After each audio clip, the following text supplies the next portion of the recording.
Breaking news mga idol, kakatapos lang ang laban ni Marlon The Nightmare Tapalis mga idol. Dito na nga ang buong video mga idol o highlights dito sa laban ni Marlon The Nightmare Tapalis mga idol, na TKO ang inaabot ng kalaban mga idol. Maganda ang kanyang mga depensa at ang mga uppercut ni Marlon Tapalis, mga lip hook ay talagang tumatama, no?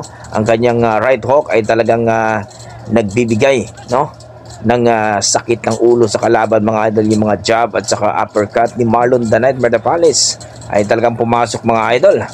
Kahit anong gawin ng kalaban mga idol, nahuhuli ni Marlon Tapalis. Talagang sinabi niya mga idol na patunayan niya na pwede siya mag-rematch kay Naoya Inoue mga idol, at siya daw ang makatalo kay Naoya Inoue. So tingin niyo mga idol dito sa laban ni Marlon The Nightmare Tapalis, matatalo niya ba itong si Naoya Inoue? Tingnan nyo ang highlights mga idol, panoorin nyo dito mga idol, courtesy by